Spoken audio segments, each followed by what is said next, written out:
Halo teman-teman, balik lagi sama saya Chandra di channel Fang Bangunan. Hari ini kita akan membahas tentang kelebihan dan kekurangan apabila proyek kita dikerjakan oleh tukang harian.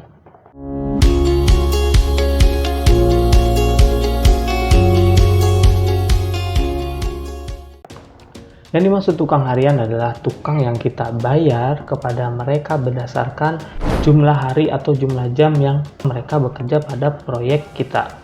Ini yang sering dipakai dalam membangun sebuah rumah. Ini adalah opsi yang paling hemat di antara opsi selanjutnya yang akan saya bahas. Namun, pemilihan opsi ini memiliki resiko atau kekurangan. Nah, yang pertama kita akan bahas kelebihannya dulu ya. Apa sih kelebihan yang kita dapat kalau misalkan kita menggunakan tukang harian pada bangunan kita? Yang pertama, yang pasti bisa lebih hemat. Itu ya kelebihannya. Yang kedua, spek dan material pasti. Kenapa? Karena ya material kita yang beli, terus kita yang kontrol sendiri. Lalu yang ketiga, keuntungannya adalah tukang ada pada kontrol kita 100%. Jadi kita benar-benar mempunyai hak untuk memilih, untuk memberhentikan, menentukan jam kerja, karena tukangnya kita yang bayar secara langsung. Lalu kelebihan yang keempat, jika kita menggunakan tukang harian adalah hasilnya bisa lebih rapi, karena yang mereka tidak dikejar-kejar waktu atau apa, yang mereka kerja aja fokus, itu yang penting rapi. Sekarang kita bahas apa sih kekurangannya kalau misalkan kita menggunakan tukang harian. Kekurangannya adalah susah cari tukang yang benar-benar bisa kita percaya, baik secara jam kerja sama hasil kerjanya.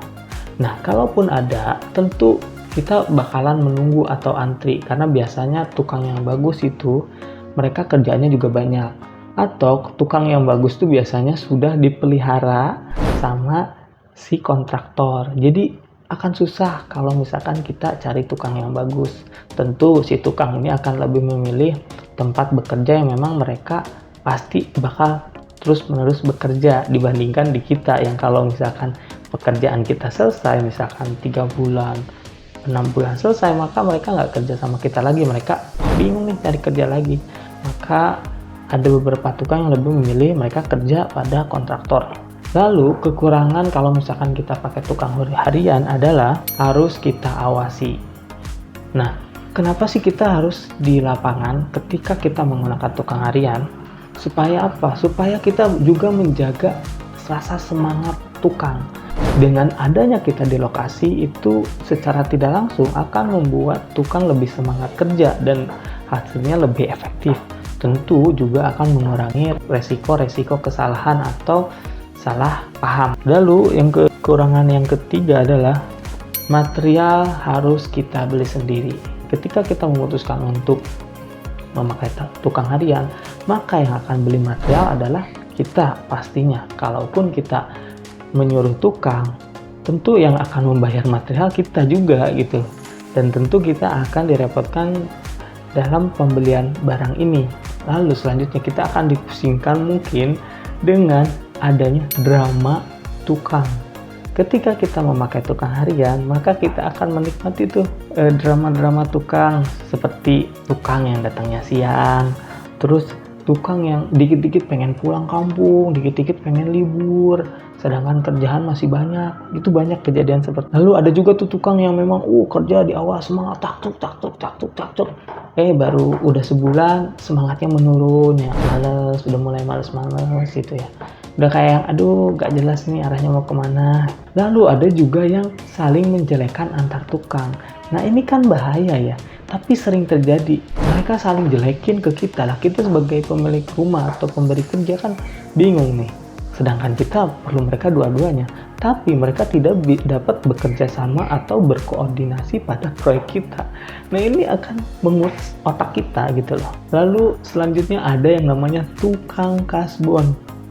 Nah ini sih ya saya sendiri sering ngalamin ya, dikit-dikit kasbon, entah itu buat cewek, buat nongkrong, buat main, atau buat judi. Ya kita nggak pernah tahu lah, cuman ya inilah salah satu drama yang ada di tukang. Kalau misalkan memang kasbonnya itu bermanfaat ya mungkin kita tidak ada masalah yang membantu. Cuman kadang mereka kasbon untuk hal-hal yang tidak penting atau tidak perlu. Apalagi sampai kasbonnya melebihi kemampuan mereka bayar, tuh melebihi gaji mereka, kan jadi masalah. Lalu selanjutnya kekurangan kalau kita menggunakan tukang harian adalah anggarannya tidak pasti. Kita tidak bisa benar-benar menganggarkan misalkan, oh ini buat bayar tukang 10 juta atau 20 juta. Nggak bisa begitu. Karena kita tidak pernah tahu. Tukang tiba-tiba kabur ya, tiba-tiba pulang, tiba-tiba libur, tukang tiba-tiba nggak semangat, tiba-tiba mereka pindah kerja, kita nggak pernah tahu. Nah ini yang akan membuat pengeluaran lebih besar. Atau enggak tukangnya kerjanya cepet tapi kurang rapi, kan biayanya lebih hemat. Tapi kalau misalkan tukang pengen rapi, perfeksionis gitu, pengen halus, menghasilkan terbaik, ya memang pekerjaannya ke kita pasti bagus hasilnya, tapi biaya yang akan kita keluarkan pun juga besar gitu loh. Lalu selanjutnya kekurangannya adalah kalau kita salah pilih tukang, kita bakal lebih rugi dibandingkan kita borong ke orang. Ini yang harus teman-teman perhatikan. Lalu selanjutnya kekurangan yang terakhir menurut saya adalah pemilik rumah bakal lebih capek karena 100% pemilik rumah harus terlibat dalam proyek tersebut. Jadi kalau teman-teman punya pekerjaan, ini nggak worth it. Kalau teman-teman ngawasin di proyek ya teman-teman nggak dapat penghasilan. Kalau misalkan teman-teman kerja dan nggak ngawasin proyek, teman-teman bakal dirugikan di proyeknya. Kalau misalkan memang tukangnya nggak bisa dipercaya atau perencanaan kita kurang matang atau kita nggak nyimpen pengawas di proyek kita tersebut. Nah, itulah kekurangan dan kelebihan kalau kita menggunakan tukang harian. Semoga video hari ini bermanfaat. Jangan lupa subscribe di channel ini dan juga nonton video selanjutnya, karena selanjutnya saya akan membahas kekurangan dan kelebihan apabila kita menggunakan mandor atau tukang dengan sistem borongan tenaga. Sampai jumpa di video berikutnya. Assalamualaikum warahmatullahi wabarakatuh.